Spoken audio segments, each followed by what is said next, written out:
Muy buenas a todos y bienvenidos a Obesity Management School. Hoy estamos con Marta Miguel Martínez. Es una persona muy creativa, apasionada y entusiasta que se licenció en 2004 en la Universidad de Barcelona en psicología. Se acreditó como psicoterapeuta y colabora también en la universidad dando clases de trastorno de la conducta alimentaria. ¿Qué tal estás, Marta? ¿Cómo estás? Bien, pues encantada de estar aquí contigo, Javier. Ya llevamos tiempo hablando los dos, costaba encajar horarios, ¿verdad? Pero bueno, Sí. aquí lo hemos conseguido, o sea que encantada. Bueno, genial. Yo igual, tenía muchísimas ganas de estar contigo. Marta ha colaborado en algunos cursos de Obesity Management School, de nutrición infantil, en algunos de psicología. Y bueno, actualmente ella trabaja con adolescentes, adultos y personas también mayores, con la familia en general, en el ámbito del trastorno de la conducta alimentaria. Ella, una de las cosas que pone en su currículum es que le encanta también y le apasiona el trabajo grupal. También le vamos a preguntar por ello a lo largo de la entrevista. Y a mí hay una parte que siempre me ha llamado mucho la atención y que me ha gustado mucho, y también lo hablaremos, y es que Marta creó un juego para potenciar la educación emocional, ¿vale? Algo que yo considero que es fundamental y ha vendido más de 4.000 ejemplares. El nombre de este juego se llama Emotio y bueno, ya veréis qué interesante va a ser. Así que vamos a comenzar con este podcast. Bueno, la primera pregunta que a mí me gusta hacer siempre a la gente con la que hablo, con la que charlo, es durante todos estos años como profesional que has estado trabajando con tantas personas, que ya son muchos años, ¿qué es lo que ¿qué es lo que más te ha aportado, lo que más te ha sorprendido y lo que más has aprendido de las personas durante estos años de trabajo en el ámbito de la psicología? Uh-huh. Es una pregunta muy amplia. A ver, primero diría que la mayoría de las personas somos bastante exigentes, ¿no? Y cuando acuden, claro, yo hablo desde mi posición, ¿no? Cuando alguien acude a pedir ayuda, normalmente vamos cuando ya no podemos más, ¿no? Entonces hay ahí como una exigencia, ¿no? De tratar de hacerlo tú solo, de aguanta, y la gente consulta cuando ya ha llegado a un límite importante, ¿no? Y eso ocurre con los adultos y también ocurre con los jóvenes, ¿no? Es como que antes de animar a un joven a pedir ayuda, también se le exige que logre hacerlo por él mismo, ¿no? Se tiende a dijéramos, minimizar el malestar, ¿no? Como, bueno, ya pasará, esto es la adolescencia, ¿no? Y de alguna forma eso no ayuda, ¿no? Luego, en la mayoría de ocasiones creo que la gente confunde el estar con el ser, ¿no? Y eso, bueno, muchas veces tal vez llevaré la conversación al tema de los trastornos alimentarios, ¿no? Porque como creo que has comentado, pues es una gran parte de mi experiencia laboral, ¿no? Y confundimos, por ejemplo, ¿no? Soy anoréxica en vez de tengo anorexia, ¿no? Y eso es una diferencia importantísima. Y no solo confundimos el ser con el estar, sino que muchas veces creo que se confunde incluso con el tener o con el hacer, ¿no? Es decir, que yo tengo una condición que tal vez cambiará cuando yo haga muchas cosas o consiga tener muchas cosas, ¿no? Y ves a personas que se esfuerzan constantemente, ¿no? Como con una especie de fantasía de que cuando acabe la carrera, cuando tenga 2 másters, cuando tenga un trabajo, ¿no? Cuando pasen cosas o cuando mi cuerpo sea de una determinada manera, ¿no? Lograré ser mejor o sentirme mejor, ¿no? Y lamentablemente eso no ocurre normalmente por esa vía, ¿no? Mm. Y creo que muchas veces también ponemos el foco, pues eso, ¿no? Donde cada uno pone el foco donde puede, ¿no? Pero a veces ponemos el foco donde no nos es de mucha ayuda, ¿no? Poner, por ejemplo, el foco en los demás, ¿no? Pues hay muchas personas que acuden a pedir ayuda por relaciones que no funcionan y pones el foco en el otro, ¿no? Cuando el otro cambie, cuando el otro sea de esta manera, cuando consiga que...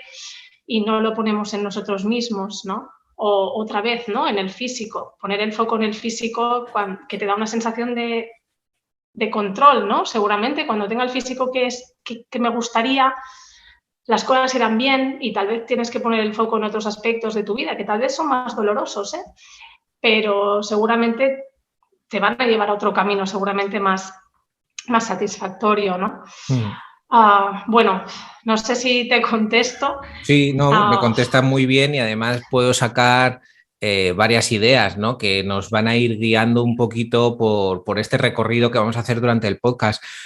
Bueno, has dicho cosas que yo voy apuntando, siempre me gusta un poco mientras os voy escuchando anotar palabras clave y creo que has dicho algunas que son muy interesantes, ¿no? Somos muy exigentes, es decir, vivimos en posiblemente en una sociedad muy, muy exigente, o que eso parece, ¿no? O a eso nos lleva.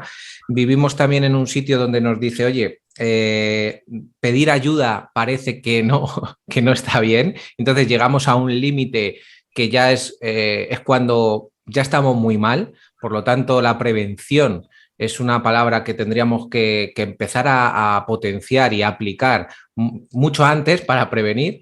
Y entonces estas partes de exigencia, como también tiene mucho que ver con esta parte de no pedir ayuda, porque claro, tú te autoexiges que tienes que ser capaz de sacar todo adelante por ti mismo sin pedir ayuda de nadie, porque tú eres fuerte y tienes que tener la motivación necesaria para poder salir.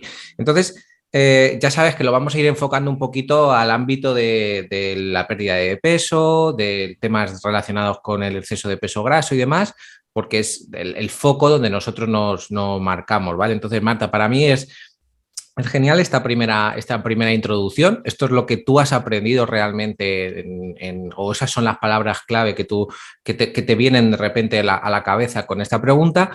Y bueno, como hemos dicho, todo esto también tiene mucho que ver con las emociones. Y la siguiente pregunta que a mí me gustaría hacerte es, ¿cómo se afronta el trabajo de las emociones en la consulta? Es algo que a mí me interesa conocer. ujú.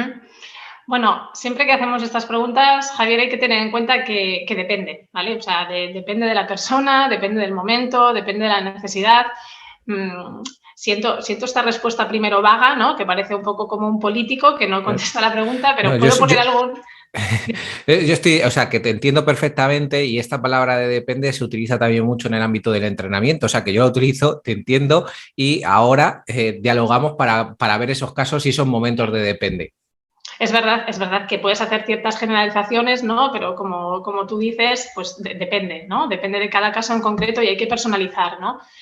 Normalmente sí que podríamos decir que el trabajo de las emociones en terapia tiene que ver con tomar conciencia, ¿no? Tomar conciencia de tus estados emocionales. Hay personas que realmente están muy desconectadas de sus emociones y para ellas eso tiene un sentido. Es decir, muchas veces las personas de una forma más o menos consciente dejan de prestar atención a sus emociones porque son demasiado dolorosas, ¿no? Y empiezan de alguna forma a desconectar de ellas, ¿no? Y muchas veces, pues el primer proceso de terapia puede ser doloroso porque conectas con emociones que hacía tiempo, ¿no? Que intentabas evitar. Y es el primer paso para ver qué es lo que siento y qué es lo que me ocurre, para poder ver luego qué hago con ello, ¿no? Entonces, yo diría que una de las primeras cosas es tomar conciencia real de las emociones y conciencia real porque hay emociones que podríamos decir que de alguna forma se disfrazan, ¿no? Por ejemplo, es muy frecuente encontrarte con personas que se muestran como enfadadas, ¿no? Que van de duras por la vida, que todo me da igual, que a mí nada me afecta, nada me importa, ¿no? Y que en realidad si consigues rascar un poquito, ¿no? Detrás de esa coraza de enfado, en realidad hay tristeza, por ejemplo, ¿no? Pero la tristeza es una emoción que te hace sentir mucho más vulnerable, ¿no? El enfado te hace sentir fuerte y la tristeza te hace sentir más vulnerable, ¿no? Entonces, hay mucha gente que rehuye, ¿no? De poder conectar con la tristeza y poder reconocerla, ¿no? Entonces, ese sería, por ejemplo, uno de los trabajos, ¿no? Poder realmente identificar qué siento y por qué siento así. O sea, muchas veces la gente no encuentra conexión entre lo que siente, no sabe bien por qué, ¿no? Y uno de los trabajos también en psicoterapia es encontrar relación. O sea, eso que te ocurre y eso que sientes no es porque sí, tiene un sentido para ti, ¿no? Vamos a encontrar ese sentido. Es analizar un poquito la vida de esa persona para dar respuesta. Y normalmente, o sea, entiendo que ese de tomar conciencia nos suele costar porque no nos educan bien en ese aprendizaje de esas emociones cuando hemos sido pequeños o viene determinado por otra cosa. Bueno, seguramente habrían muchas posibles respuestas, pero es verdad que normalmente no sabemos acompañar bien las emociones de los niños, ¿no? Incluso yo te diría que no se trata tanto de educar, sino de acompañar esas emociones, ¿no? Porque las emociones, bueno, o sea, a mí me pueden educar en las matemáticas porque yo no sé, ¿no? Entonces, poco a poco me van enseñando conceptos que no sé, pero las emociones las sentimos. Desde que somos bebés sentimos emociones, nadie nos las enseña y surgen, ¿no? Surge la alegría, surge el enfado, surge el asco. Esas emociones están ahí de forma innata, ¿no? Tienen una respuesta biológica determinada, como ocurre con los animales también, ¿no? Entonces, están ahí. El problema está en que no nos han enseñado a cómo manejarlas, ¿no? No nos han sabido acompañar. De hecho, por ejemplo, yo muchas veces hago sesiones de prevención, como tú decías antes, ¿no? De salud mental en escuelas, en institutos, y hay una pregunta que siempre les formulo y que da respuesta, ¿no? Esto que tú dices. Yo les pregunto, cuando conectáis con emociones desagradables, como el enfado, la tristeza, el miedo, el aburrimiento, ¿no? ¿Qué es lo que hacéis? Y Javier, es que te sorprenderías porque, pues no sé, a lo mejor que te diré es que del montón de charlas que he hecho, poquísimos alumnos te dicen, pues mira, me paro a pensar qué me pasa y hablo con mi familia o hablo con mis amigos. O sea, poquísimos. La gran mayoría lo que hacen es intentar evadirse y desconectar de esas emociones desagradables, porque es que al final es el ejemplo que también los adultos estamos dando, ¿no? Entonces, ¿de qué forma se evaden? Pues con los videojuegos, con las consolas, durmiendo, ¿no? Dormir para desconectar. Eso es algo súper frecuente también. Comiendo, ¿no? Comprando. Fíjate el bloqueo o sea, no permitimos de alguna manera que afloren, posiblemente por el miedo a todo lo que nos está llevando. Entonces, ¿esa sensación de miedo es la que hace que evitemos todo eso? Es decir, ¿ese afrontamiento da demasiado vértigo? A menudo sí, ¿no? Es decir, cuando estás triste porque, no sé, hay alguna cosa a tu alrededor que te está haciendo sufrir, a veces es verdad, da vértigo porque además hay muchas cosas que no dependen de uno mismo, ¿no? Es decir, tú puedes tener una situación familiar complicada y sentirte desbordado, sentirte triste y piensas, bueno, ¿y de qué me sirve, no? ¿De qué me sirve pensar esto o centrarme en eso si yo no puedo hacer nada, ¿no? Pues casi mejor que me distraigo. Y está bien, a veces también implica tener salud mental, poder dejar fluir las cosas, dejarlas ir, ¿no? Y no estarle todo el rato dándole vueltas a la cabeza sin un sentido, ¿no? Pero es verdad que el problema está en cuando desconectamos y llega un momento que mucha gente acude a terapia diciendo, es que estoy mal y es que no sé por qué. Claro. ¿No? Llega un momento de tal desconexión que ya no sabes ni por qué te sientes así. Y esta parte de desconexión emocional tiene mucho que ver también con la alimentación. Es decir, utilizamos la alimentación como una vía de escape ante esos sentimientos que no sabemos interpretar porque tampoco le hemos dado el tiempo y el foco adecuado para interpretarlos.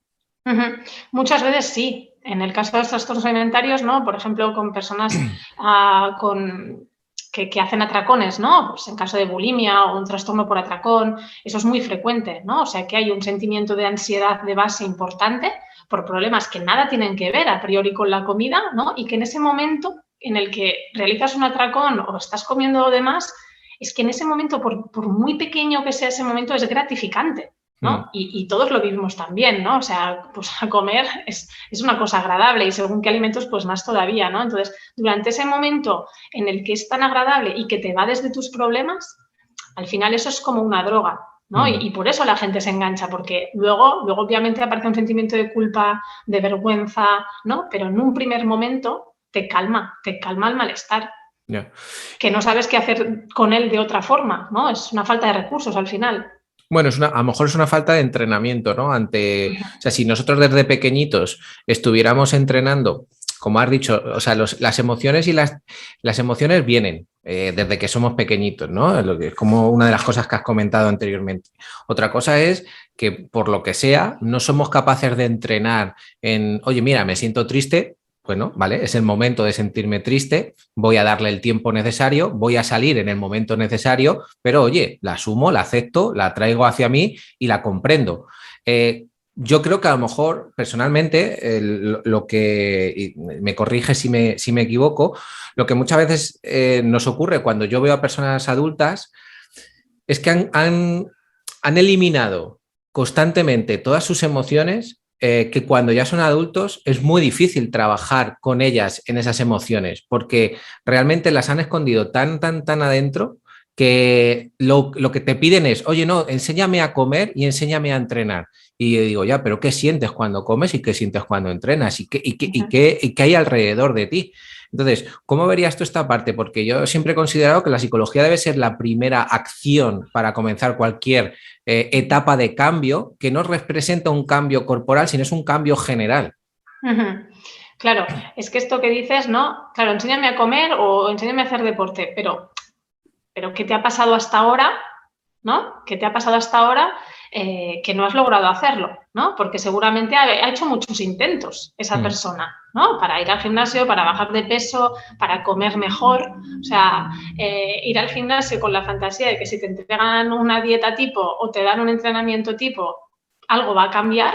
Una vez más es una fantasía, ¿no? De hecho, no haría falta ni ir al gimnasio para eso, ni porque ahora mismo en YouTube tienes vídeos, tienes millones de dietas milagro, ¿no? O sea, ese no es el tema. El tema es qué ha ocurrido hasta ahora que te ha traído hasta aquí. O sea, ¿cuál es el problema?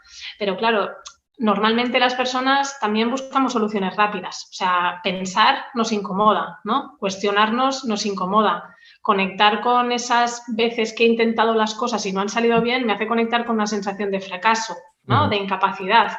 Y es como, no quiero dar, o sea, no quiero revolver todo eso. Te estoy diciendo, vamos a hacerlo otra vez, que esta vez será la buena, ¿no? Yeah. Y yo creo que como profesionales del deporte es importante, pues igual que le preguntas a alguien, supongo, corrígeme tú ahora, pero si le preguntas a alguien, oye, ¿te duele alguna cosa, no? ¿Tienes algún dolor? O a lo mejor hay algún, ¿no? ¿Te han operado? A lo mejor hay algún ejercicio que no puedas realizar. Pues igual que haces esa serie de preguntas, hay que preguntar qué ha ocurrido para que ahora estés así, cuántas veces lo has intentado y qué ha fallado, ¿no? Y qué te funcionaba y qué no. O sea, yo estoy convencido y, perdón, y es una de las cosas que he ido viendo, que la gente que realmente se hace esas preguntas, si se da el tiempo necesario para indagar, para profundizar y para ir incluyendo otros aspectos, tiene muchas más papeletas para ir consiguiendo ese cambio que quiere, además mantenido en el tiempo. Porque es lo que digo, si quieres mantener algo en el tiempo, tiene que cambiar algo de la forma en la que tú estás viendo la vida, la forma en la que tú estás creyendo ciertos aspectos que han ocurrido antes en tu pasado y también cuestionar esas emociones. O sea, te digo, por ejemplo, que hay gente que se mete en programas de pérdida de peso donde no se sienten bien con la nutrición que están haciendo porque es restrictiva y aún así no se cuestionan lo que están sintiendo. Es decir, se están sintiendo mal y aún así lo están haciendo por algún motivo. Entonces, a mí eso me sorprende. Digo, pero si te estás encontrando mal, ¿por qué lo haces? O sea, bueno, porque realmente en esos programas rápidos, ¿no? De los que tú hablas, realmente el beneficio parece que está muy cerca, ¿no? Entonces, todos tenemos esa capacidad de sacrificio por un corto determinado o por un tiempo muy cortito, ¿no? Que lo tenemos ahí, dices, va, si me esfuerzo 2 semanas más, consigo ese peso que me prometen que voy a tener. Claro, el problema es qué va a ocurrir después, ¿no? De aquí medio año, un año, ¿eso es sostenible? ¿Vas a poder mantener ese peso? ¿No? Eso es algo que ya no nos gusta tanto. O sea, el trabajar a medio y largo plazo nos cuesta a todos. Pero fíjate, ¿no?, que lo están sufriendo. Es decir, lo están sufriendo. Podría ser todo mucho más llevadero si lo alargan en el tiempo, si se flexibiliza un poco y empiezan a entender de dónde viene todo, que si dicen, no, mira, tengo 12 semanas y en estas 12 semanas tengo que hacerlo todo perfecto, contando todas las... Que yo entiendo, respeto mucha gente que lo hace, que sobre todo más en el fitness se hace mucho.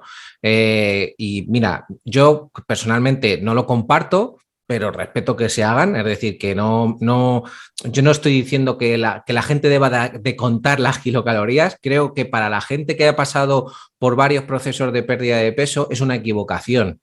Es una equivocación porque eso es poco mantenible a lo largo del tiempo. Tienen que aprender a gestionar cómo se sienten, por qué comen lo que comen, por qué comen las cantidades que comen, por qué prefieren un cierto tipo de alimentos y no otros. Y eso es, creo que es más importante para las personas. Ahora, si todo esto lo aprendemos de niños, Marta, ¿cómo trabajas tú para que esto, cómo trabajas tú con los niños todo este tema emocional?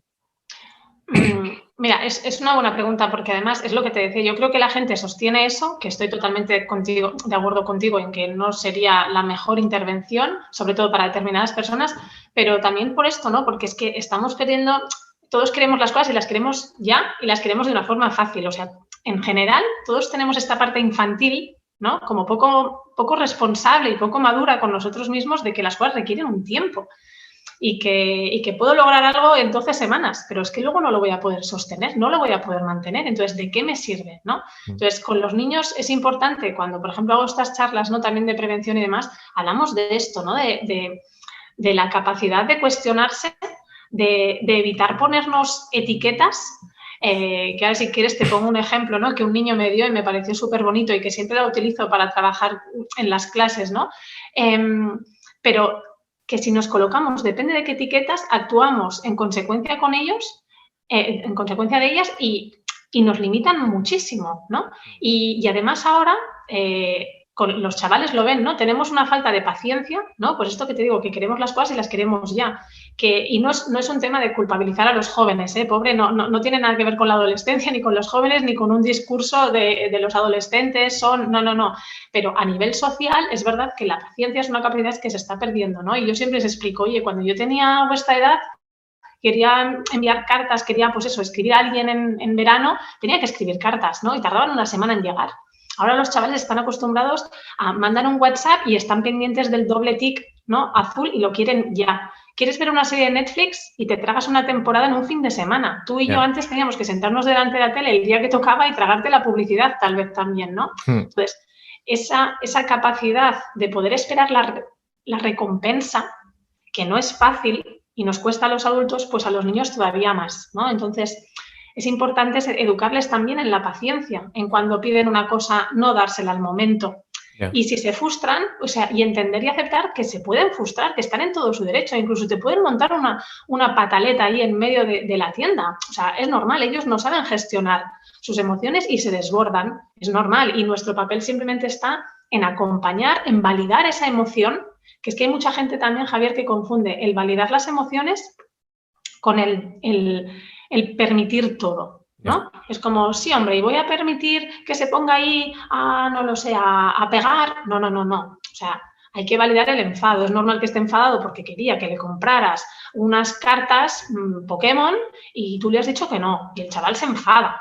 Y no pasa nada, o sea, es lícito, está en su derecho. Ahora, otra cosa es que pegue, ¿no? Pues si pega, obviamente vas a decir, oye, mira, no se puede pegar, no podemos dañar a las personas, ¿no? Puedes chillar, puedes dar un golpe al cojín, puedes, no lo sé, patalear al suelo, pero pegar no es una opción, ¿no?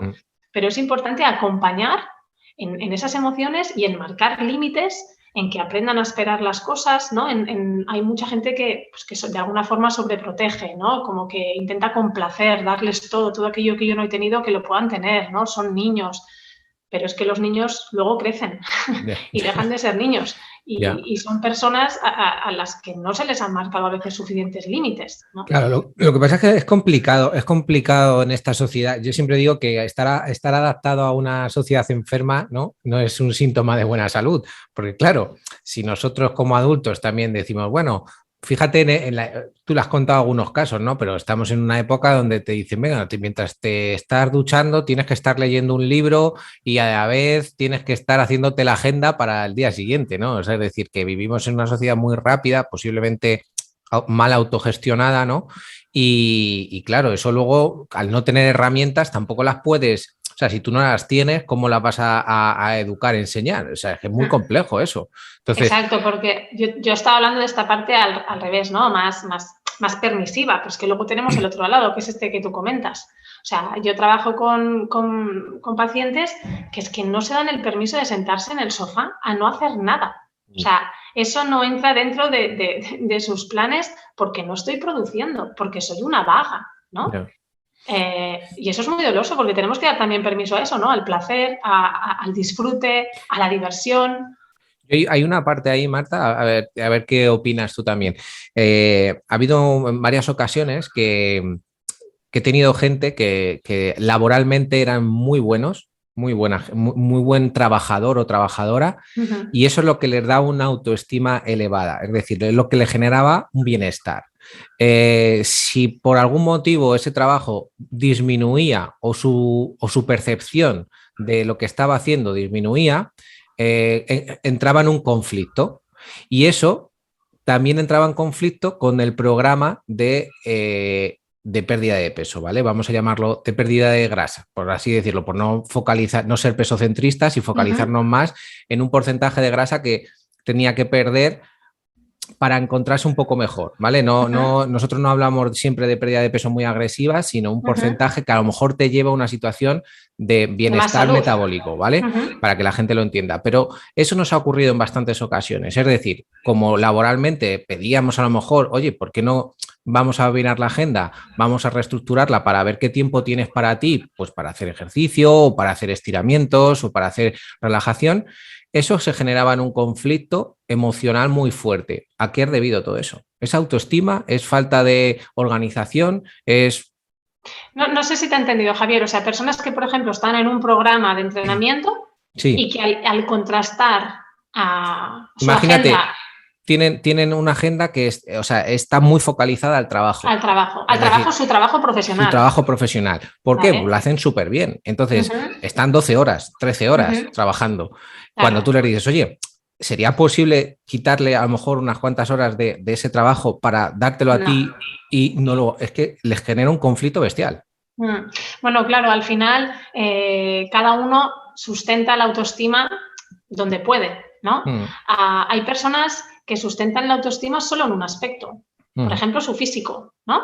Y me centro ahí, todo mi esfuerzo va situado ahí. Hay otros que no, que probablemente lo centren, como tú dices, pues en mi triunfo profesional, ¿no? En mi formación, en mi trabajo, en mi empleo, y que si salgo de ahí, o sea, yo soy Marta, la súper buena psicóloga que se entrega a todo el mundo mogollón, muchas horas, pero es que si salgo de ahí, hay una sensación de pérdida de identidad, ¿no? Y mm, si salgo de eso y dejo de ser eso, entonces, ¿qué soy? ¿No? Esto pasa muchas veces también con los trastornos alimentarios, ¿no? Si dejo de prestar tanta atención a la comida y ya no soy anoréxica, entonces, ¿qué soy? Porque llevo mucho tiempo con eso, ¿no? También es salir de esa identidad, ¿no? De soy el mega crack de las finanzas y si fallo entonces. Y si entonces ya la gente cree que me estoy colgando demasiado, que ya no soy tan resolutivo, ya no soy tan eficaz, ya no me entrego tanto al trabajo, ¿no?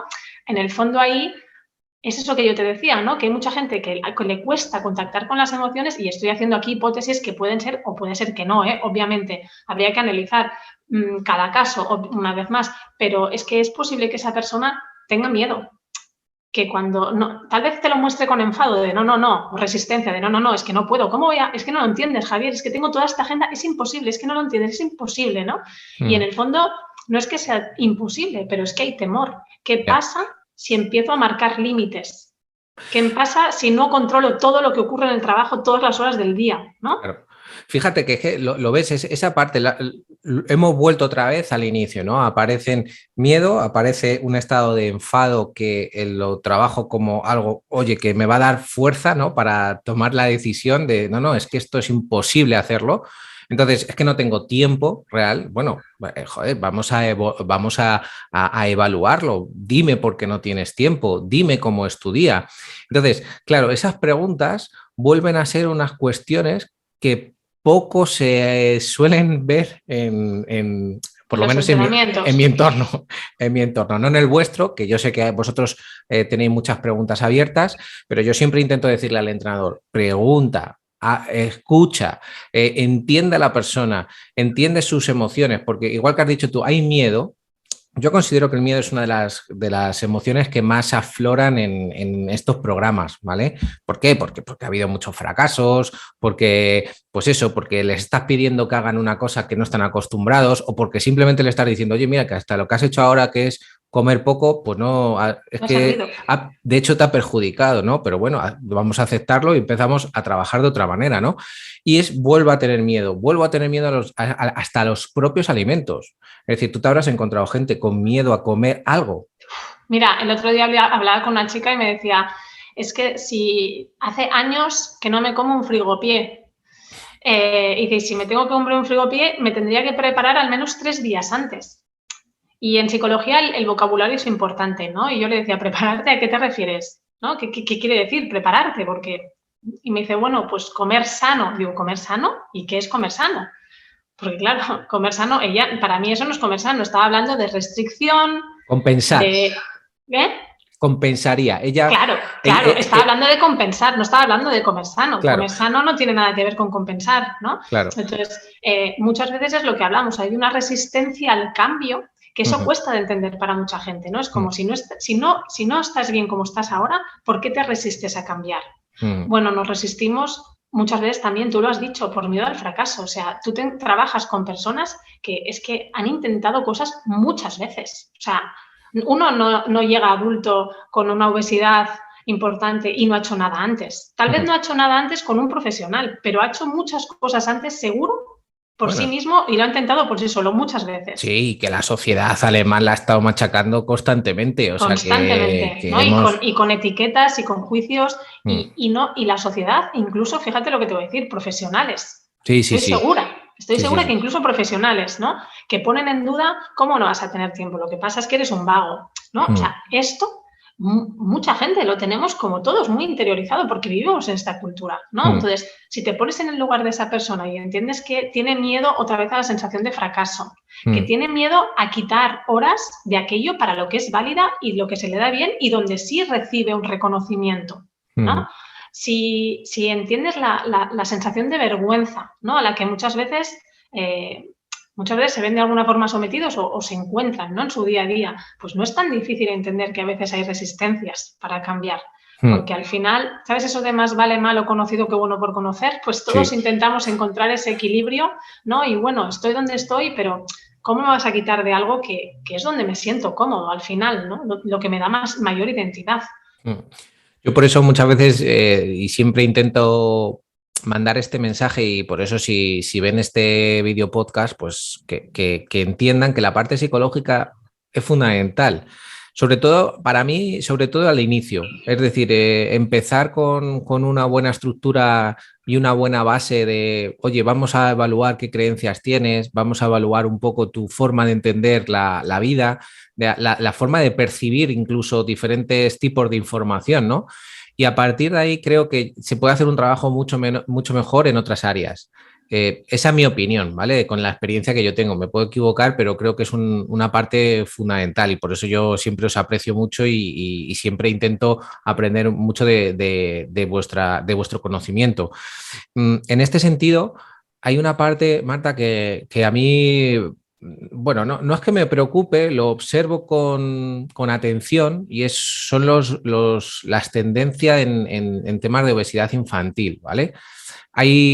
Yo si te soy sincero, tengo como dos aspectos mentales, por así decirlo. Hay una parte que digo, es que ya simplemente trabajar de obesidad infantil me cuesta por cómo lo puede percibir el niño, ¿vale? Ya es una cosa que digo, ¿se podría decir de otra manera? Yo muchas veces me replanteo. Sí, te genera resistencia, lo entiendo perfectamente. O sea, intento plantearme si seríamos capaces como profesionales de darle una vuelta para que no sea como tan agresivo, ¿vale? O sea, es decir, claro, o sea, te lo explico porque hace muy poquito ha habido un informe que se ha hecho de la Fundación Eroski donde hablan de obesidad infantil y es espectacular, es un informe muy bien desarrollado y demás, y es preocupante, ¿no? Pero la forma en la que se habla, digo, ya se etiqueta mucho y entonces digo, es que no, pero yo no sabría cómo hacerlo de otra manera. Ya, me pasa un poco como a ti, Javier. Sí que es verdad esto que decías de las etiquetas, ¿no? De lo importantes que son las etiquetas. Y yo me he encontrado un poco puedo ponerte así como los ejemplos en general, ¿no? Niños que han tenido un sobrepeso, posteriormente una obesidad, y cuando han sido jóvenes, adolescentes o adultos, han desarrollado un trastorno alimentario. Y tal vez han recibido incluso bullying, ¿no? O situaciones que son tan frecuentes, ¿no? En estos niños. Y muchas veces hay cierto enfado de, jolín, ¿por qué nadie hizo nada? ¿No? Yeah. ¿Por qué me dejaban, ¿no? Seguir con mi relación así con la comida y no me frenaban y tal vez me hubieran ayudado, ¿no? Poniendo de alguna forma algún freno, ¿no? Eso es un aspecto, unos posibles casos. Pero luego hay otros, ¿no? De niños que eran señalados por tener sobrepeso, por tener obesidad, señalados por parte del pediatra o la pediatra de referencia, ¿no? Donde se dice, este niño está arriba en la curva y tenemos que ponerle a dieta, y eso es horroroso, ¿no? Y por parte de la familia, ¿no? Que de alguna forma instaura dietas, etcétera, etcétera, para el niño, ¿no? Claro, son dos situaciones diferentes, ¿no? Que las dos nos llevan a situaciones relacionales conflictivas, tanto con los demás como con la comida, ¿no? Entonces, yo estoy de acuerdo contigo en que no habría que señalar a los niños y las niñas, o sea, por ahí no va el foco. Yo creo que hay que verlo de una forma mucho más, dijéramos así, sistémica, ¿no? Donde la familia tiene una gran implicación, e igual que con otras cosas no te planteas, es que a mi hijo no le gusta leer. Hombre, si no te ve nunca coger un libro, es muy difícil, ¿no? Pues con la comida es un poco lo mismo, o sea, no podemos diferenciar a los niños y someterles a algún tipo de tratamiento diferente porque ellos tienen sobrepeso. O sea, tiene que haber un cambio general, sin hablar del niño. Si es que el niño no es el foco, no debería de ser el foco de la atención, no sé si me explico. Sí, a ver, en este dossier está bien porque son 10 capítulos que hablan de diferentes ámbitos, pues el familiar, el político, la industria, los mitos que nos encontramos en las redes, es decir, da una visión muy holística de toda la problemática. Lo que pasa es que sí que es cierto, es lo que te digo, yo me siento a veces como diciendo, ya estamos etiquetando, ¿no? Ya lo saben, ellos ya les estamos diciendo de alguna manera, no, tú tienes un problema de obesidad, ¿vale? Y mucha gente, claro, yo por eso cuando dice, no, es un niño obeso, yo pienso, wow, ¿qué es lo que decías, no? Al principio, es el ser, el estar, la condición. Pero claro, ahí tiene que haber un montón de emociones. Yo siempre, y siempre pienso, ¿cómo? O sea, me gustaría que me explicases cómo eres capaz de, y vamos a adentrarnos un poquito también en ese juego que hemos hablado antes, que es tu juego Emotio. ¿Cómo consigues utilizar ese juego, si lo puedes explicar un poquito, para trabajar sobre esas emociones que nos podemos encontrar, en este caso, en niños que tienen un exceso de peso? Vale. Emotio es, como dices, es un juego de mesa, ¿no? Que tiene unas cartas, tiene un dado y hay 40 emociones y 40 sentimientos. Y entonces el objetivo del juego es que los niños pues, puedan expresar más y mejor sus estados emocionales, ¿no? Que tengan un espacio con libertad para poder decir cómo se sienten.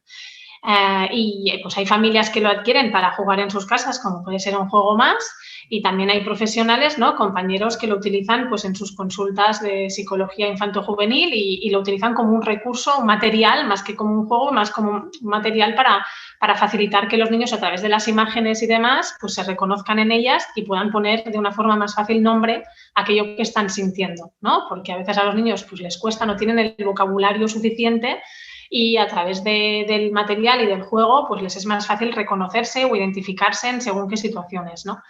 Y como dices, en estas situaciones, ¿no? de niños que tienen obesidad, pues hay muchas veces vergüenza, hay miedo, ¿no? Hay sensación de incapacidad, ¿no? Hay placer con la comida, ¿no? Entonces, hay culpa también después, ¿no? Entonces, puede ser un recurso, ¿no? Para que esos niños a los que les cueste explicar qué es lo que les ocurre, o incluso a los profesionales de la salud, ¿no? Que no sepan bien cómo abordar este tema, puede ser una excusa, puede ser un escenario más o menos preparado, ¿no? Que invite a hablar sobre ciertos temas, ¿no? Y que se pueda hablar en términos de emociones, ¿no? Justamente para poderles comprender más, ¿no? Porque a veces nos centramos mucho en qué es lo que has comido, ¿no? Dime qué has comido y hazme un registro alimentario, ¿no? Cuánta cantidad, qué tipo de alimentación, pero no nos centramos en lo que tú decías, ¿no? Qué les lleva a comer, cómo se sienten después, cómo se sienten en sus relaciones, ¿no? Al final, todo esto de lo que hablamos también es un tema relacional, con la familia, con los amigos, en el colegio, ¿no?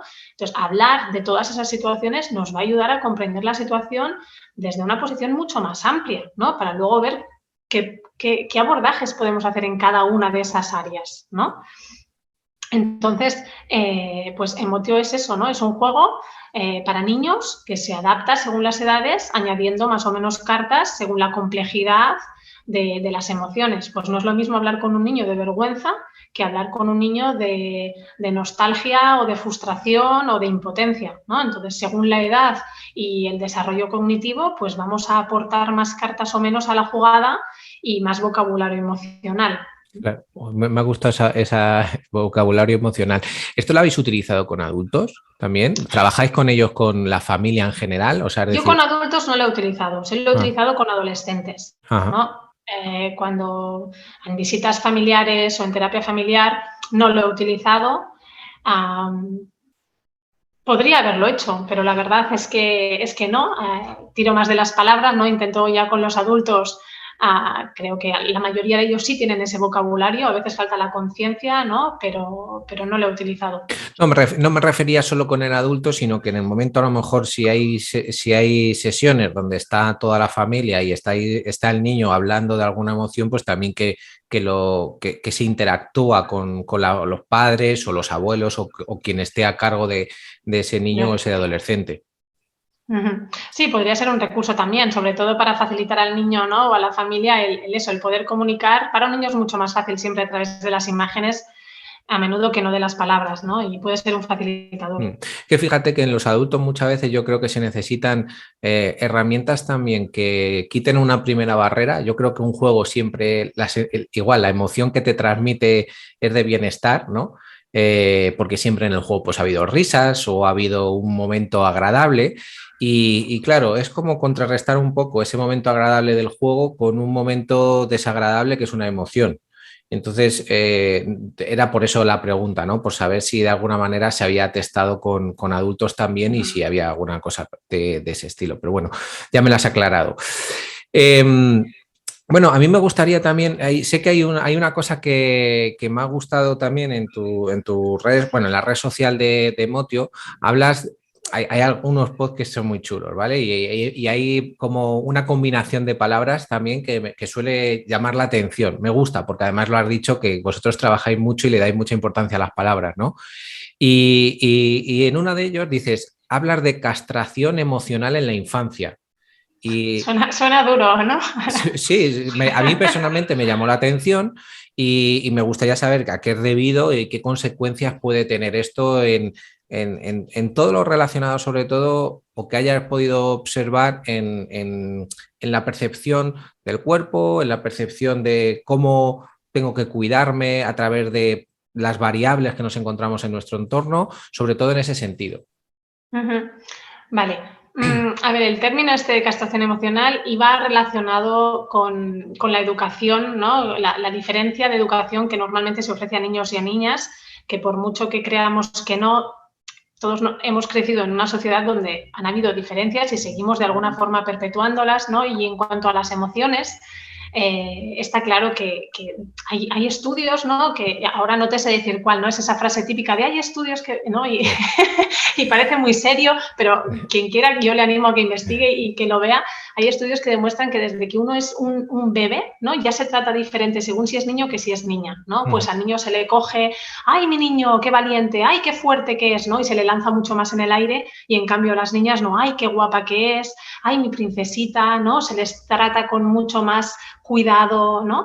Entonces, eso a nivel de desarrollo ya genera diferencias, ¿no? Entonces, tenemos a niños que se creen que uno de los valores importantes para ser un buen hombre es estar fuerte, ¿no? Estar fuerte físicamente, ser valiente y ser fuerte.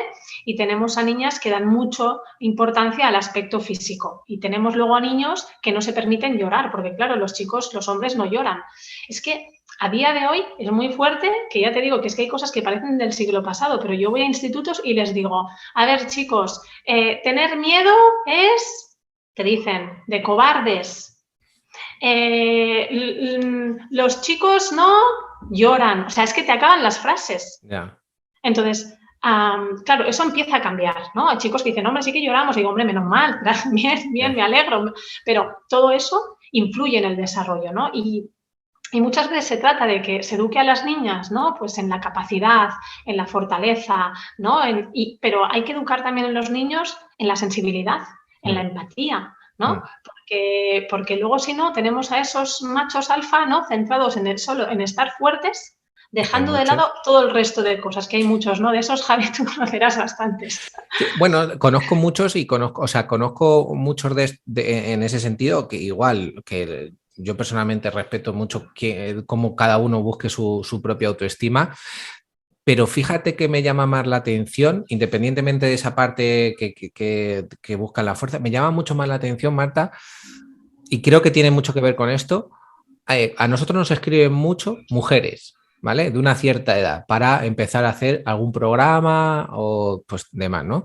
Siempre muy enfocado a la estética cuando yo digo, si es que yo no me quiero enfocar en la estética, si es que tenéis miles de profesionales que se dedican a eso, yo prefiero mejorar la condición física, que aprendáis a comer, a cómo tenéis que cocinar, a pensar de una manera diferente, ese es mi estilo, yo no puedo ayudaros porque es que yo eso ya no lo quiero hacer, porque lo he hecho también. Es decir, hago autocrítica y a mí me enseñaron a hacerlo así y cuando me vi que eso no funcionaba, que no tenía nada que ver con mis valores, mis principios y mi forma de entender la salud, lo dejé de hacer. Ahora, me llama muchísimo la atención que no nos escriben nunca hombres. Es decir, hablando con algunos y que dice, joder, me gustaría, pero cuando empiezas a decirles cómo trabajas, o sea, es que a mí me llama mucha atención por eso y tengo la sensación de que viene por esa educación que se les ha dado de niños. Es decir, no, cómo voy yo a cocinar? ¿Cómo voy yo a hacer una lista de emociones que he tenido a lo largo de una semana para intentar interpretarlas? Pero es que a lo mejor nunca se ha parado a verlo.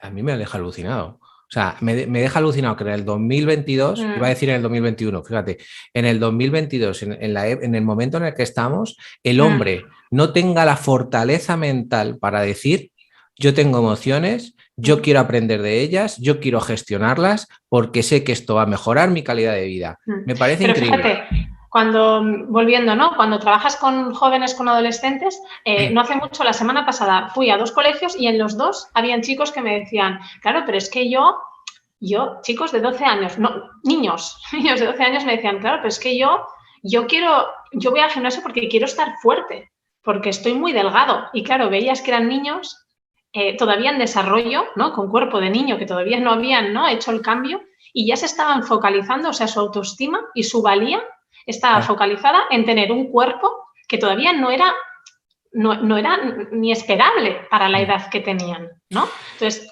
cuando yo les hablo de, oye, pues las emociones nos dan información, ¿no? Yo les explico, a ver, el miedo, por ejemplo, ¿para qué sirve? Pues el miedo no sirve para nada, ¿no? Siempre sale alguno así más, ¿no? Más, pues el miedo no sirve para nada, pues eso, el miedo es de cobardes. Y yo digo, no, hombre, chico, pero si tú fíjate, si te gusta mucho ir a escalar, por mucho que tú te guste y te sientas cómodo, hombre, pues llámale miedo, llámale respeto, ¿no? Pero ¿de qué sirve? Y alguien ya te dice, para protegerte, digo, hombre, menos mal, ¿no? Si yo voy a escalar y no llevo protección, por mucho que yo me sienta muy capaz, pues a la que me falla una roca me voy abajo, ¿no? O sea, el miedo sirve para protegernos, las emociones, si las escuchamos, nos dan información, pero a los chicos, en general, les cuesta más que a las chicas. Luego a los hombres también les cuesta más, en general, pedir ayuda.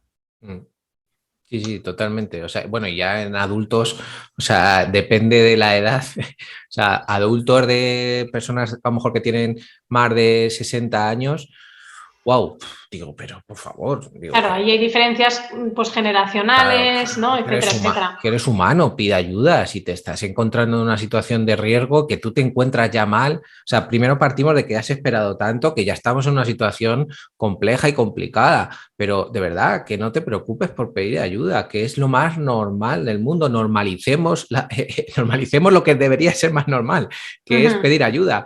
Entonces, bueno, no sé, es una cuestión que yo creo que también tiene mucho que ver con lo social, ¿no? Es decir, con la imagen de éxito que se promociona en esta sociedad, ¿no? Y en la televisión, por ejemplo, pues tenemos programas televisivos que el éxito es tener una composición corporal en concreto, ¿no? Pues tener un estatus socioeconómico muy elevado, que eso será lo que te dé la felicidad, que yo entiendo que el dinero, pues oye, cuando no lo tienes, pues es complicado, ¿no? Pero que llega un momento en el que también puedes vivir muy bien y tener muchos momentos de felicidad y encontrarte bien con eso, ¿no?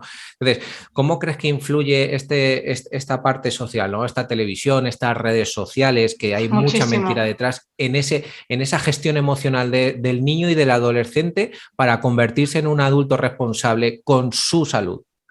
Muchísimo, porque uno de los aspectos clave para desarrollar una buena salud mental es tener un sentido crítico, ¿no? De aquello que vemos, de aquello que nos dicen, ¿no? Y las redes sociales, como tú dices, ¿no? La televisión, las redes, o sea, nos enseñan todo el rato un producto, porque al final no deja de ser un producto, ¿no?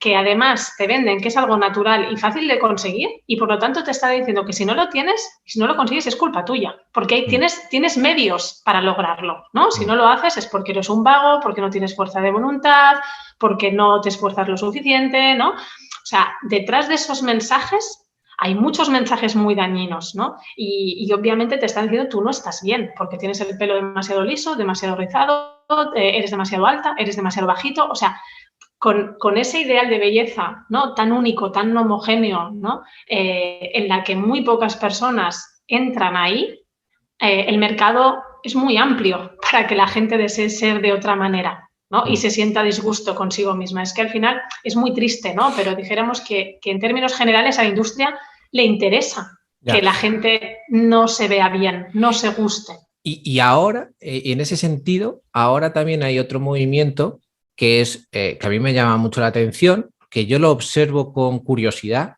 ¿vale? Intentando aprender también mucho, que es quiérete a toda costa, ¿vale? Es decir, tampoco te plantees nada. Es decir, esto pasa mucho cuando, pues oye, pues una persona que tiene un exceso de peso, que yo no digo que esté mal ni bien de salud, ¿eh? No estoy juzgando eso, pero me llama la atención que diga, no, tú te tienes que querer así, porque sigo pensando, le estamos dando otra vez importancia a la estética. Es decir, vale, tú tienes un tipo de estética, quiérete, pero oye, realmente lo que digo es, hazte unas preguntas un poco diferentes. Es decir, con esa estética que tú tienes, que tú te encuentras bien, independientemente de que tengas un exceso de peso o estés muy delgado, ¿eres capaz, por ejemplo, de subir 2 escaleras, dos pisos sin fatigarte? ¿Eres capaz de preparar un plan, una alimentación que sea a la que le dediques tiempo que no esté ultraprocesada? Puedes ¿Eres correr detrás de tus hijos o o puedes... agacharte a atarte los cordones? Es que hay cosas que son tan pequeñas, es decir, hay gente que no es capaz de andar más de 400 metros sin pararse. O sea, es decir, esas condiciones de salud realmente las estamos otra vez evitando, las estamos escondiendo como las emociones, para simplemente mirarme en un espejo, independientemente de que yo esté delgado y diga, joder, o delgado, y diga, qué bien estoy, o independientemente de que tenga un exceso de peso y diga, te tienes que querer, porque tienes que querer tu cuerpo. Y a mí ese movimiento ahora extremista en los dos lados también me llama mucho la atención. Es decir, ahora mismo no lo juzgo porque creo que todavía no soy capaz de entender bien el motivo, ¿vale? Yo estoy un poco como tú, Javier, tengo que confesártelo, porque estoy un poco igual, ¿no? Y es verdad que te revisas y desaprendes y te cuestionas y hay cosas que aprendes de nuevo, ¿no? Pero creo que a veces hay cierta confusión, ¿no? Yo estoy de acuerdo con esto que has dicho, ¿no? Una cosa es el respeto. O sea, yo creo que una cosa es mirarte al espejo y respetarte, ¿no? Yo creo que eso es la autoestima, ¿no? El respetarte, el no juzgarte desde la crítica, ¿no? Desde el machaque, porque hay personas que no pueden mirarse al espejo, o sea, es que no pueden encender la luz, mirarse y no emitir un juicio, ¿no? Y eso es tremendamente doloroso. Pero otra cosa es no querer ver la realidad, ¿no? Entonces, si tu realidad es una realidad que te limita, no tiene nada que ver con el aspecto superficial o estético. Tiene que ver con lo funcional. Ya, pero Marta, ¿sabes qué pasa? Que mira, yo me planteo muchas veces, esta sociedad no necesita de una buena condición física para vivir, ¿vale? Es decir, la sociedad donde vivimos no escaleras mecánicas o... No, o sea, tú no lo necesitas, por lo tanto no puedes percibir la necesidad, porque tú, aunque tengas una capacidad cardiorrespiratoria muy bajita, tú eres capaz de moverte por una ciudad porque vas con un patinete, subir un piso de 50 plantas porque hay un ascensor. Entonces, tu percepción de la condición física no, está alterada. Está alterada. Por eso, cuando tú tienes unos niveles muy bajitos, en el momento que pasa algo, por supuesto, que se enfrenta el cuerpo a una situación de riesgo, como ha pasado con la pandemia, o con una cosa que no somos muchas veces conscientes, y es que nos hacemos mayores. Significa que una persona que tiene un nivel muy bajito se va haciendo mayor y ese nivel va a ir decayendo. Por lo tanto, va a llegar un punto, posiblemente antes que cualquier otra persona, y aquí no estoy hablando de pesos, fijaros. No, de estado físico, ¿no? De salud.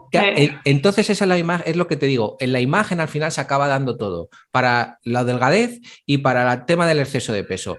No, te tienes que querer, joder, ya, pero me tengo que querer, pero oye, ¿qué condición física tengo? No, te puedes querer, o sea, yo ahí introduciría una variable, ¿no? O sea, que te tienes que querer, sí, y justamente porque te tienes que querer, a veces tienes que replantearte cosas, no desde la crítica, sino desde la responsabilidad, no desde la culpa, sino desde la responsabilidad, ¿no? O sea, centrarlo en la responsabilidad de qué puedo hacer yo, qué está en mis manos y en qué tengo que pedir ayuda para mejorar esos aspectos de mí que honestamente y sinceramente sé que no me convienen. Desde lo que me conviene, ¿no? Es esta parte madura, desde esta parte responsable, no desde lo que me apetece, no desde lo que debería, no desde la crítica y de lo que me dicen que debería de hacer o ser, sino yo, con sinceridad, qué es lo que creo que me conviene y lo que me vendría bien, ¿no? Y desde ahí surgirían cosas. Pero eso implica cuestionarse, claro. Claro, a mí me pasa mucho también con, pues eso, desde los dos ámbitos, ¿no? Hay gente que está aparentemente y físicamente bien, ¿no? Entonces no le da nada de importancia y a lo mejor sales a andar y digo yo, pero ya, o sea, la velocidad es esta, o sea, esta es la velocidad que podemos ir o es porque quieres ir tranquilamente charlando, ¿no? Y dice, no, es que no puedo más. Y yo pienso, pero ¿cómo puede ser que no pueda más? O sea, es decir, ¿cómo puede ser que vivamos en una sociedad donde esa parte se esté olvidando tanto cuando esa es la parte de salud? Ese es el mensaje que a mí muchas veces me gustaría dar. Pero claro, para ser consciente de eso, la primera parte es ser emocionalmente, no sé cómo decirlo, entrenar las emociones para percibir realmente que eso no es una buena situación de salud, ¿no? Mira, yo en esto me he encontrado, Javi, tú decías antes que me gustaba mucho trabajar en grupo, ¿no? Sí. Y cuando trabajamos con trastornos alimentarios, muchas veces, o la mayoría de ellas, y yo creo que es una de las mejores intervenciones, se trabaja en grupo, ¿no? Y fíjate que a veces pues, nos encontramos con chicas que tienen un infrapeso, ¿no? Que están por debajo del peso que necesitarían estar para estar bien y para poder menstruar, etcétera, etcétera. Y entre ellas eso lo ven muy claro, ¿no? Ven muy claro que hay alguien que no está en su peso y que tendría que hacer cambios, ¿no? Para, entre otras cosas, mejorar. Pero ¿qué ocurre? Que a veces tenemos a chicas que tienen obesidad y cuando hablan, el resto de compañeras, para no dañarlas, para no hacerlas sentir mal, no cuesta que contrasten el hecho de que tienen una obesidad. Es decir, que tienen una condición física que tal vez una necesita subir de peso y tal vez la otra necesita perder algo de peso. Claro. Pero no se atreven a contrastar eso y le dicen, no, pero no, tú estás bien. Y dices, a ver, pero si esta chica, lo que tú dices, si es que no puede correr y es una chica de 17 años. Claro, eso no podemos obviarlo, porque si no, de alguna manera hay ¿cómo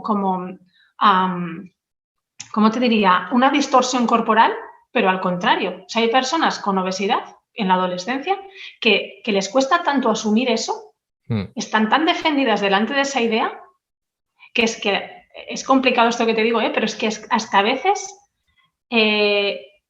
se sienten de la misma forma que se sentiría una chica que tiene que subir de peso y justifican, mira, es que estoy restringiendo, es que estoy hiperactivando.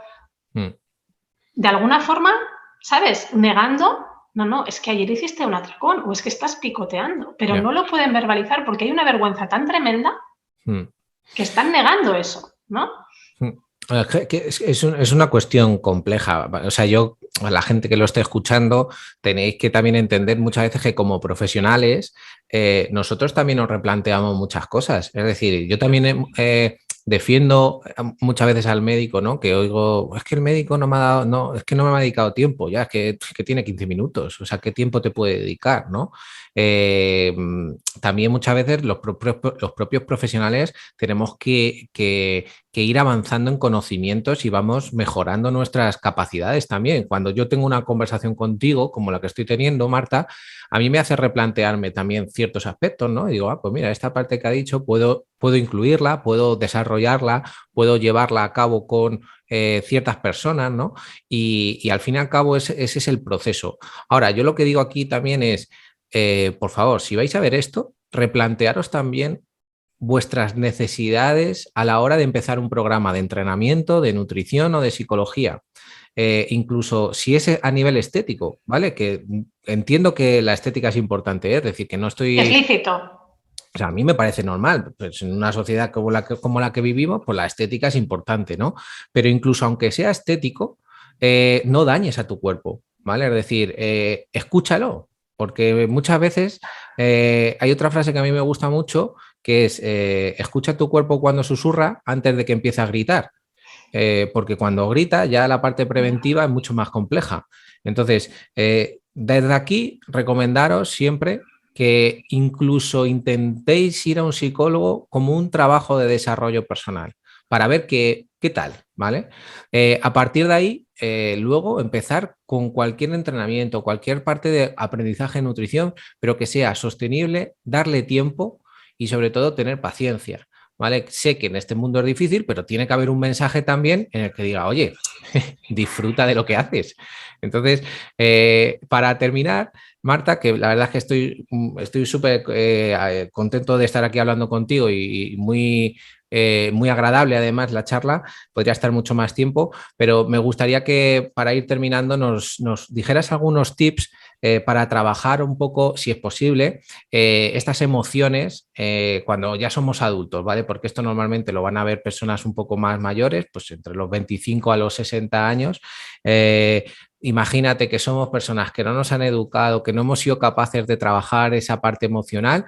¿Cómo podríamos empezar de manera progresiva a intentar ver eso que sentimos para empezar a cuidarnos realmente bien?